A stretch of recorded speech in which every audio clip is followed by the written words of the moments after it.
Jornal da Vida. A cidade em movimento. Nós vamos bater um papo aqui com o Dr. Paulo Queiroz, delegado da Polícia Civil aqui de Passos, que gentilmente atendeu ao nosso convite. Primeiramente, doutor, boa tarde.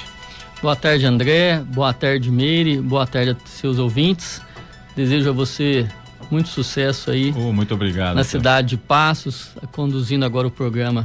Eu agradeço imensamente o carinho do senhor. Doutor, nós recebendo o senhor para que o povo, o pessoal entenda, primeiramente, qual a divisão que o senhor atua na Polícia Civil. Hoje eu estou trabalhando na Delegacia de Trânsito. Certo. Também estou trabalhando na Delegacia de Repressão ao Furto de Veículos. E também com relação aos crimes de adulteração de sinal identificador, de chassi, os crimes de trânsito que envolve homicídio culposo na direção do veículo, dirigir sob efeito de bebida, lesão corporal, esses crimes relacionados na parte de trânsito. Tem trabalho, hein, doutor? Sim, bastante, muito. Nós estávamos falando aqui agora há pouco, essa área que o senhor atua, para que fique bem, vamos dizer assim, separado para a população entender, o trânsito em Passos ele foi municipalizado, então questão de multas de estacionamento, igual eu falei agora há pouco, questão de motos, carros, as vias de mão de ruas, aí é da prefeitura, né, doutor? Sem dúvida, a partir do momento que a prefeitura municipalizou o trânsito, ela é responsável pela organização, pelo lançamento das multas e até mesmo para fazer a junta de recursos, né, das multas, a Jari, né, chamada Jari, também é responsabilidade da prefeitura. As multas, então, que são a nível aqui dentro da cidade, elas são julgadas pela própria prefeitura, pelos membros da Jari da prefeitura. Tá certo. Doutor, falando um pouco agora da questão dos crimes de trânsito, dos furtos de veículo, igual o senhor falou aqui, a gente tem acompanhado uma coisa que eu creio, e eu tenho certeza que o senhor também, que é muito perigosa. Quando acontece algum furto de veículo, as pessoas correm imediatamente para as redes sociais, colocam lá a foto do carro, dados do carro, número de placa, telefone pessoal, para que as pessoas passem informação. Isso é um tanto quanto perigoso, né, doutor? Isso é extremamente perigoso. A pessoa que já teve uma dor de cabeça, uma chateação com o furto do seu veículo, com todas essas informações extras que eles colocam nas mídias sociais, eles estão abrindo um caminho para eles serem vítimas de outros crimes. Sim.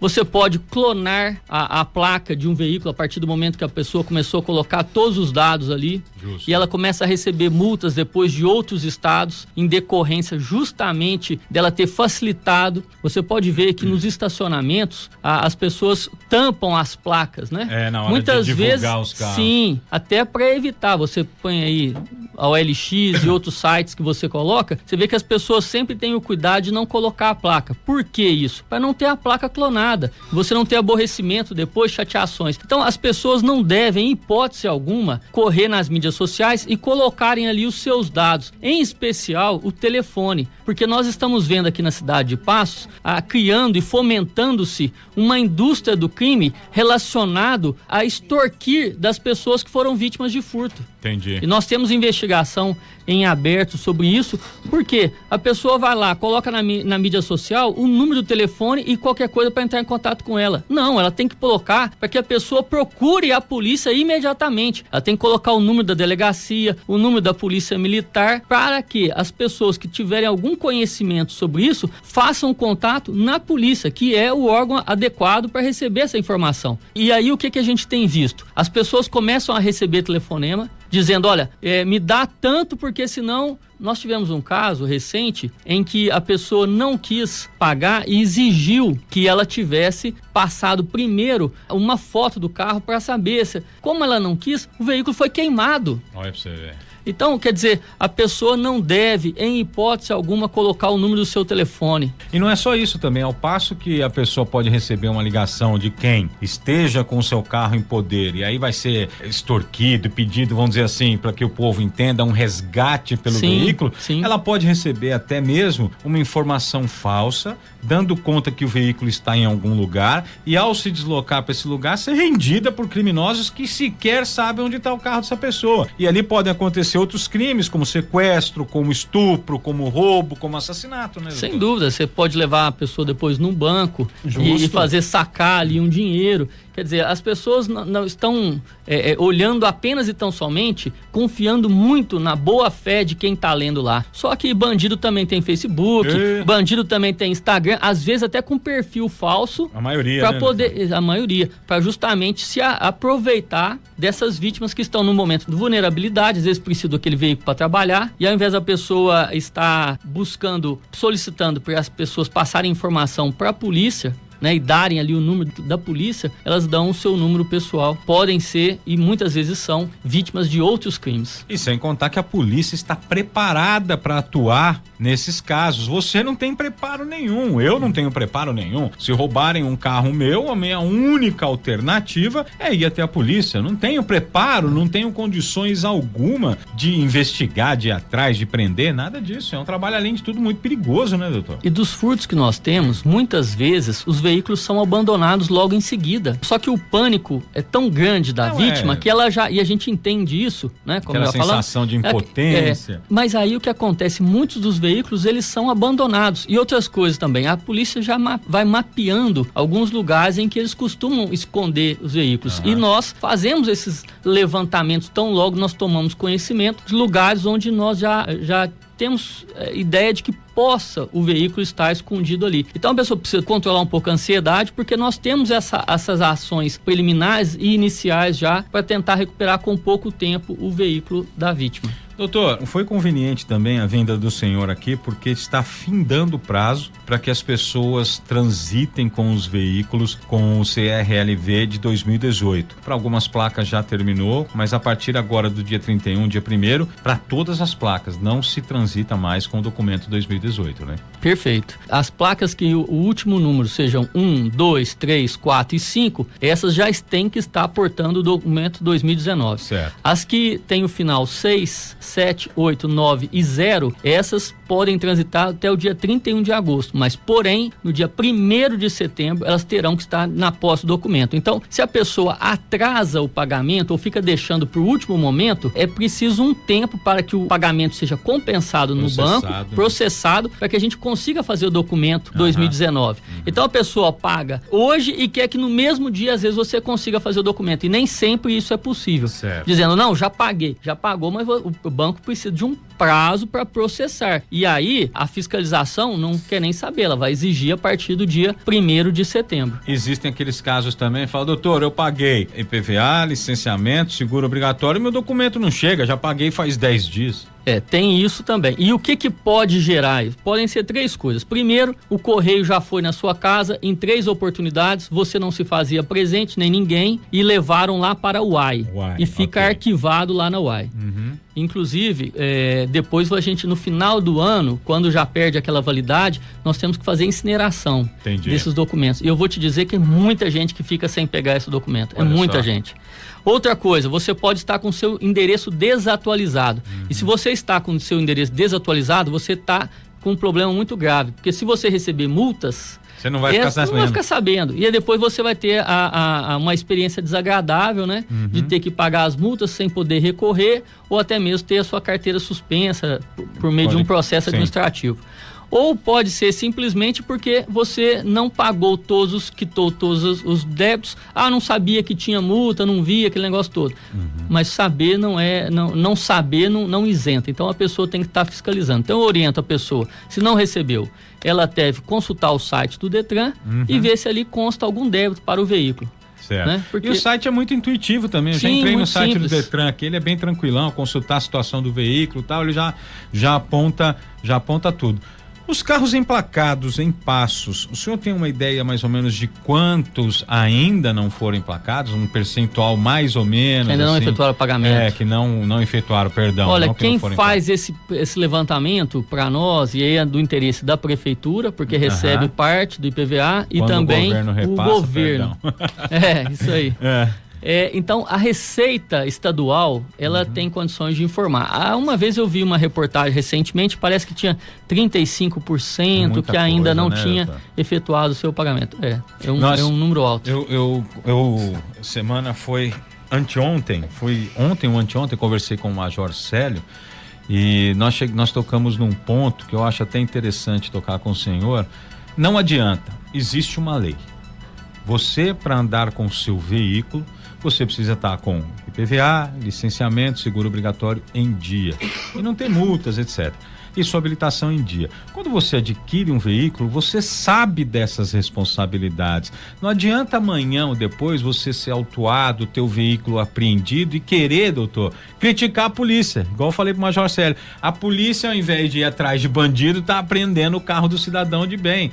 Mas será que é tão de bem que não tem a consciência de que existe essa responsabilidade atrás da aquisição desse bem, né? Pois é, e a polícia, ela muitas vezes, ela é a ponta do chicote só, não é a mão que balança o chicote, né? Então a polícia, ela tem a responsabilidade de fiscalizar. Nós entendemos que às vezes nós como cidadãos pagamos impostos, que nós não vemos a utilidade desses documentos, né? Nós nos revoltamos como cidadãos, nós nos revoltamos com uma má utilização muitas vezes dos nossos tributos, mas só que nós vivemos, como você disse, no império da lei. A democracia impera-se a lei. E existe uma lei que fala que se tem que cobrar e tem quem tem que fiscalizar. E aí, meu amigo, infelizmente é isso. Se a pessoa está sem efetuar os pagamentos, a previsão é isso, é de remoção do veículo, né? A apreensão do veículo. E sem contar que as leis que devem ser seguidas e não são, geralmente, elas têm penalidades, não vão só, às vezes não é questão de apreender o veículo, mas de aplicar uma multa. Falando em multa, está agora cogitando-se uma mudança no uso da cadeirinha das crianças para deixar de multar aquele pai ou mãe que, na minha opinião, é irresponsável de não usar a cadeirinha e dar somente uma advertência, notificar quem não utiliza a cadeirinha para transitar com a criança. O senhor que convive com isso, vê isso diariamente, já viu coisas que a gente sequer imagina em questão de acidentes, essas coisas todas. O que o senhor tem a falar de uma situação dessa, doutor? O número de crianças que morrem em todo o Brasil vítimas de um acidente de trânsito por irresponsabilidade dos pais é um número muito alto. E crianças que são acidentadas é mais alto ainda, que não chega à morte. Sim. E tudo por uma questão simples, que é simplesmente colocar a criança ali na cadeirinha, né? E aí, essa irresponsabilidade pode custar a vida dessas crianças. Então, a legislação, ela orienta bem. Você tem que, até 1 ano de idade, você tem que usar o bebê conforto, você tem que colocar na posição contrária a... Certo. Né? Por quê? De 1 a 4 anos, depois você usa a cadeirinha, às vezes até depois o assento, quer dizer, e depois para sentar no banco da frente tem que ter 10 anos. Então tudo isso, essa preocupação que tem que se ter, é porque isso é fruto de pesquisas. Não é algo assim que tiraram da cabeça, não, isso é para dar segurança à criança. Né? Então a mãe às vezes cuida, toma lá, faz o pré-natal, faz tudo direitinho e depois quando solta a criança no banco de trás do carro. Eu dei muitas palestras já em escolas falando sobre a importância da questão de da criança mesmo ter consciência de não querer ir no banco da frente. O que acontece? Às vezes a mãe, ela afivela o cinto nela, pega o filho no colo, né? E se vier a ter um acidente, eu vou te dizer o seguinte, quem é que vai sofrer todo o impacto para aliviar para a mãe? A mãe vai se ferir menos. A criança vira o airbag da mãe. Eu costumo falar que é o airbag de vovó, airbag de mamãe, é a criança. Porque é ela que vai sofrer todo o impacto, ela vai fazer o trabalho do airbag. E outra coisa, nós sabemos também que se o carro tiver airbag e se a criança sofrer aquele impacto do airbag, ela vai à morte. Então, e agora com essa desculpa, mas aqui, agora tem uma proposta aí, né, do governo federal para que não haja mais multa, que o policial apenas faça uma advertência ao pai.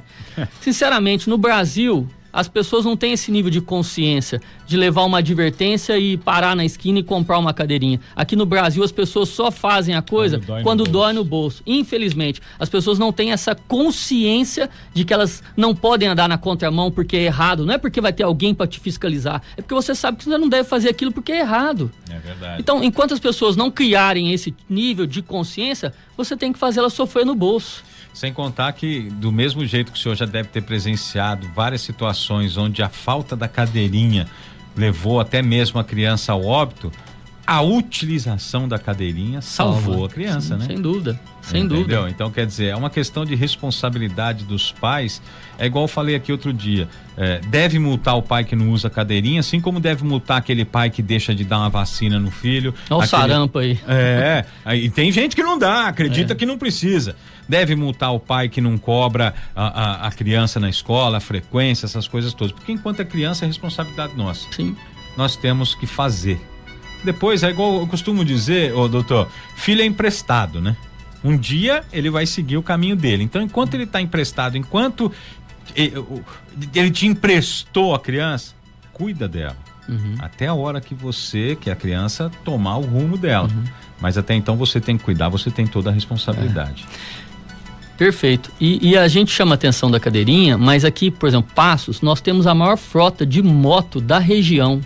Nós temos mais moto em Passos do que na cidade de Poços de Caldas. Então, aqui nós também temos um grande problema, não só da cadeirinha, mas também das pessoas que colocam a criança para andar na moto atrás. Gente, não pode andar, a criança com menos de 7 anos não pode andar atrás.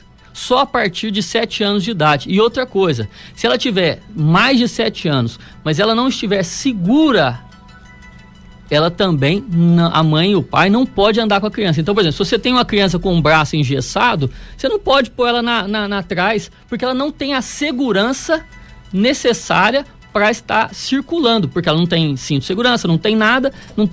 Então ela tem que estar com as mãos livres, ela tem que ter segurança para poder impedir que ela venha a sofrer um acidente. Justamente. A gente vê, então ela tem que estar com um capacete adequado, mas o problema é que as pessoas sempre acham que não vai acontecer, só que aí depois paga-se um preço muito alto, porque a criança não tem consciência. É o pai que tem que ter a consciência. Agora, o pai ou a mãe que age dessa forma, ou o condutor do veículo que age de forma irresponsável, além de pagar uma multa, ela pode responder a um processo administrativo que pode levar à suspensão da carteira dela. É isso aí. Bom, doutor, infelizmente o nosso tempo já se estendeu. Sua filha também já te ligou, tem que correr também, que ela já está te esperando. Mas eu quero recebê-lo em outras oportunidades, porque veja bem, é um assunto do cotidiano, que serve como orientação para todos que estão nos ouvindo. Tenho certeza que muitas pessoas acendeu aquela luzinha agora na nossa conversa. Tomara. E eu vou receber o senhor ainda, creio que muitas vezes, não para comentar ocorrências, mas para orientar a população. Agradeço imensamente a visita do senhor, doutor. Legal, agradeço o convite, foi um prazer estar aqui com você e com todos os seus ouvintes. Tá certo, então. Agora 12:44, já a gente volta. Jornal da Vida.